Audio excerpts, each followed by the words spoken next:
Bienvenidos a Estrategia Televisión. En este vídeo vamos a hablar de un tema ya pasado, pero que tiene una gran trascendencia histórica, sobre todo por lo que pudo ser y no fue. En este vídeo vamos a analizar el proyecto de España para dotarse de armamento nuclear y conseguir una independencia política y militar absoluta. Antes de nada, quiero pedir disculpas a todos y cada uno de los espectadores que vean este vídeo, pero obviamente las imágenes, que son auténticas, reales de la época, tienen la calidad que tienen. Estamos hablando de la década de los 50, de los 60 y de los 70 del siglo pasado. No podemos poner imágenes en color en 4K, básicamente porque no existía. Bien, después de estas disculpas, vamos a proceder a contextualizar el momento en el que se encontraba España. Finalizada la guerra civil, con la victoria del bando nacional, España empieza a tener gobiernos falangistas. ¿Qué es el falangismo? Bueno, el falangismo es socialismo, pero patriótico. Si el socialismo normalmente suele estar al lado de golpistas y de terroristas, como estamos viendo en la actualidad, el falangismo tenía un componente patriótico de amor a España y de amor a los derechos y las libertades en España. Pero en el resto eran socialistas, es decir, apostaban por la banca única, apostaban por la intervención total y absoluta del Estado en la economía, apostaban por esa política de subsidio, esa política de beneficencia del Estado al ciudadano, es decir, de tratar al ciudadano como un ser que no puede defenderse sin el Estado, y por supuesto apostaban por cualquier cosa que no fuese la privatización de empresas y que no fuese la creación de un sistema capitalista. Esta fue la tónica de los primeros años del régimen franquista. Esto a España no le dio ningún tipo de beneficio y España no se desarrollaba. Y realmente estuvimos así durante mucho tiempo, prácticamente durante 3 lustros. Pero hubo un momento en el que el general Franco dijo: hasta aquí hemos llegado. Quitó socialistas falangistas y puso conservadores al frente de España. Y España cambió en una década, de la cual pasó de ser un país pobre y subdesarrollado a estar entre las 10 principales potencias industriales del mundo. España empezó a desarrollar sus propios aviones, empezó a desarrollar sus propios barcos, sus propios trenes. España empezó a tener una industria automovilística bestial. Nació SEAT, nació Pegaso. En esa época no fue ni Ferrari, ni fue Lamborghini, ni fue Aston Martin, ninguna de ellas. Fue una empresa española llamada Pegaso la que fue capaz de construir el automóvil deportivo más rápido del mundo. España vivía una época de desarrollo bestial. España pasó de ser un país muy pobre a ser un país de los más avanzados del mundo.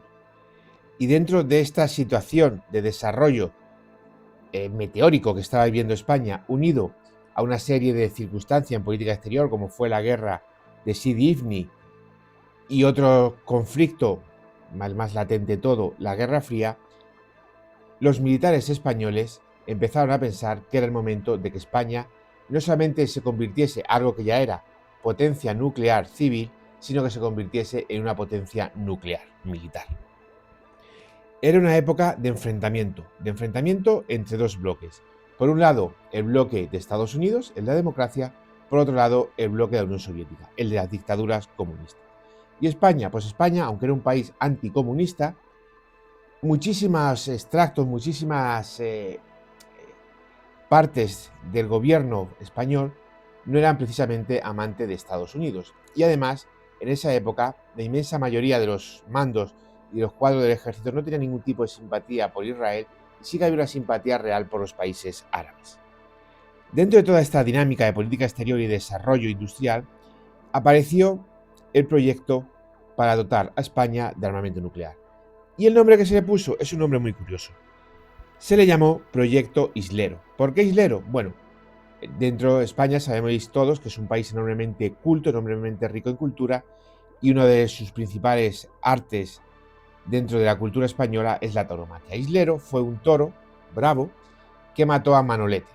Eso fue un hecho que en los años 40 impactó de forma brutal a la sociedad española, y decidieron ponerle el nombre del proyecto basándose, o no homenajeando obviamente, pero sí basándose en el nombre que había tenido el Miura que había matado a Manolete, Islero.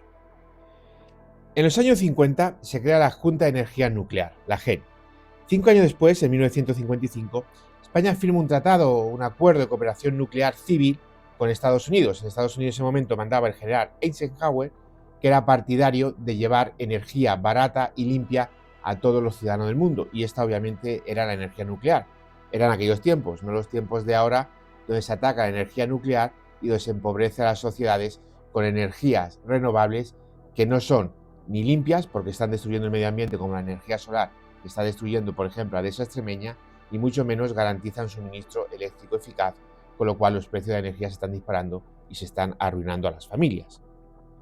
España empieza a construir centrales nucleares. En ese momento, en España, la electricidad era de la más barata del mundo. Hubo un proyecto de construir hasta 40 centrales nucleares, aunque finalmente fueron muchísimas menos. Este proyecto estuvo liderado por dos militares españoles, el capitán general Agustín Muñoz Grande y el almirante Carrero Blanco.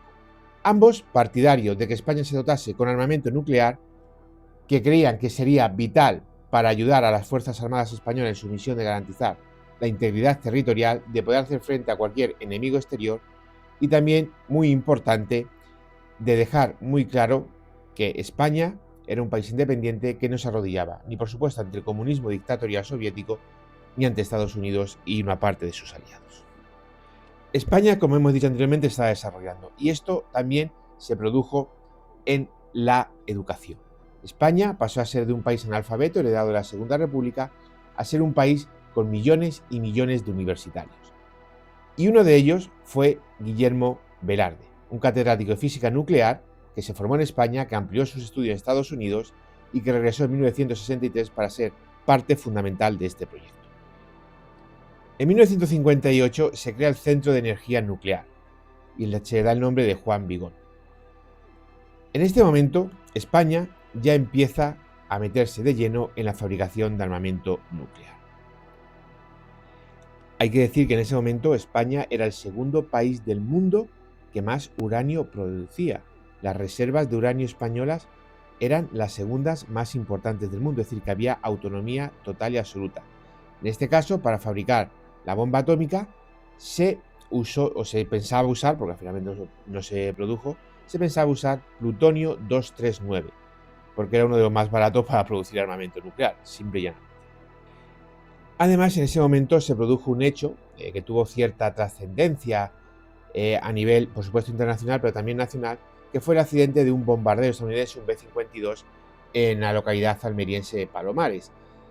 La pérdida de las bombas nucleares, que luego se recuperaron, le dio a España un conocimiento extra de cómo desarrollar armamento nuclear y cómo producir su propio armamento nuclear, entre otras cosas, los detonadores de las bombas nucleares.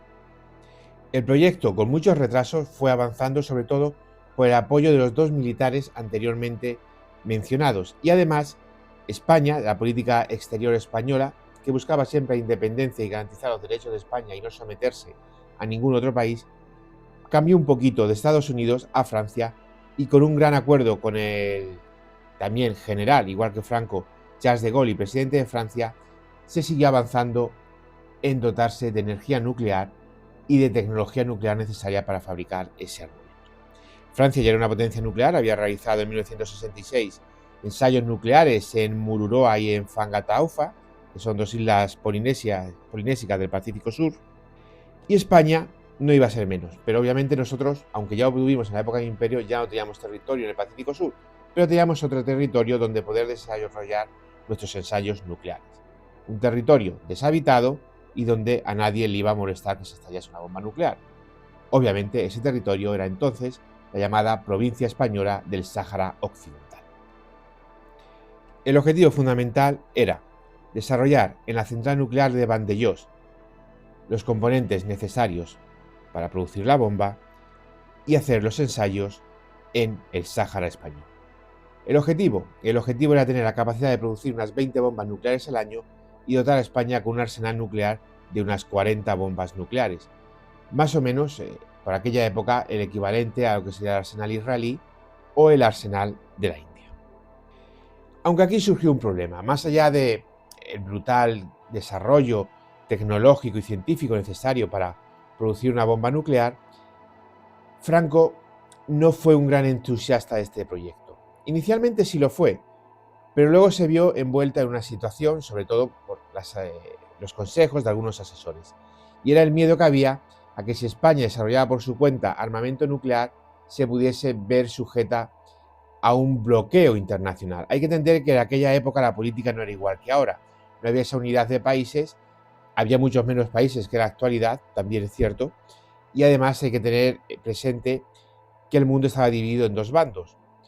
España ya directamente no se hablaba con uno de ellos. No podía permitirse el lujo de no hablarse con otro. Esto hay que cogerlo con pinzas, porque hubo otros países que desarrollaron armamento nuclear y que no tuvieron grandes problemas más allá de declaraciones o algunas simbólicas sanciones, como fue el caso de la India. Sudáfrica también desarrolló su armamento nuclear, estaba sometido a un boicot bestial y Sudáfrica ni se hizo más pobre ni dejó de crecer. De hecho, la Sudáfrica más democrática y más rica que hemos visto fue bajo el régimen de los africanos, el régimen de los Boers. Pero sin embargo, sí es cierto que en diversos sectores del gobierno español había miedo a que España sufriese algún tipo de embargo o de sanciones como consecuencia de desarrollo de armamento nuclear. Sin embargo, no era todo uniforme, no era todo homogéneo, porque otros pensaban que dotarnos de armamento nuclear nos hubiese dado muchísima mayor libertad, independencia y poder político, que al final se traduce en poder económico para nuestra nación. Finalmente, Franco ordenó posponer indefinidamente el desarrollo de la bomba atómica. Pero eso sí, no al 100%. Se lo quitó a los militares, pero le dejó a los civiles que siguiesen desarrollando la bomba atómica. De forma teórica, no práctica, pero sí de forma teórica. Esto es, no la fabriques, simplemente aprenda a fabricarlas y ya si eso vamos bien. Al final, Franco murió en 1975 y España volvió a recuperar la democracia que había perdido el 14 de abril de 1931 con la llegada de los golpistas republicanos al poder después de una adulteración electoral, de unas elecciones municipales. Sin embargo, esto no iba a acabar aquí. Adolfo Suárez, hubo un pequeño, como todos sabéis, pequeños gobiernos mientras se estaba realizando la transición, pero Adolfo Suárez, una vez fue elegida en las elecciones generales, la primera que se celebraron, quiso seguir apoyando que España se dotase de armamento nuclear. Adolfo Suárez era un firme aliado de los países árabes, no quería problema con los países árabes, le preocupaba Ceuta, Melilla y Canarias y era firme partidario de la opción de que tener armamento nuclear terminaría con cualquier tontería que a cualquiera se le ocurriese hacer. Adolfo Suárez tuvo una política muy dura en aspectos exteriores, no se andaba con chiquitas, prueba de ello fue cómo se enfrentó a Argelia cuando Argelia quiso ponerse tonta, y Adolfo Suárez volvió a relanzar el proyecto. Sin embargo, Adolfo Suárez tuvo muy poco tiempo gobernando, simplemente dio tiempo, lo único que pudo hacer bajo su gobierno fue la transición, no le dio tiempo a tomar más medidas y finalmente en 1982 llegó al poder el socialismo democrático, no tiene que ver nada con el socialismo actual, de la mano de Felipe González. Felipe González tenía un objetivo muy claro en política exterior, que era entrar en la OTAN y entrar en la Unión Europea, es decir, era una persona moderada, del centro izquierda. Felipe González sabía que con una potencia nuclear desarrollando armas nucleares, España no iba a dejar entrar en la OTAN ni tampoco en la Unión Europea. Por lo tanto, Felipe González finalmente ordenó que se suspendiese todo el proyecto, el cual, una vez que España firmó el Tratado de No Proliferación Nuclear, en 1987, pues quedó ya de facto, de jure, destruido. De facto, en el momento que el socialismo llegó al poder quedó destruido, igual que el desarrollo de la energía nuclear de España. Y ahí murió la capacidad de España de tener armamento nuclear. Hoy en día España podría desarrollar armamento nuclear en 2-3 años, tiene la tecnología necesaria para ello. Obviamente ahora mismo hay muchísimos más recursos económicos de lo que había en los años 50, en los años 60 y en los años 70. Y además España es una de las principales potencias nucleares del mundo. Podemos fabricar reactores como queramos y cuando queramos. Otra cosa ya es la voluntad política.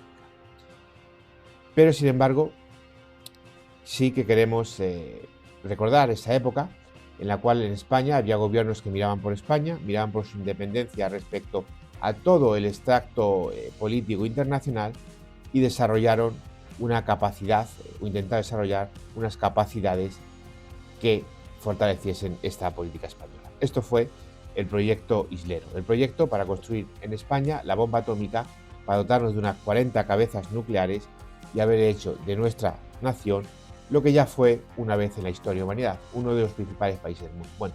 Una vez que fue el principal del mundo. pero otras muchas estuvo siempre entre los principales países. El proyecto Hilero, cosa del destino, como Manolete y el toro que le mató, tampoco llegó a buen puerto. Gracias por ver el vídeo, es un honor informaros de la realidad. No dudéis en dejarme vuestras opiniones y nos vemos en el siguiente análisis estratégico.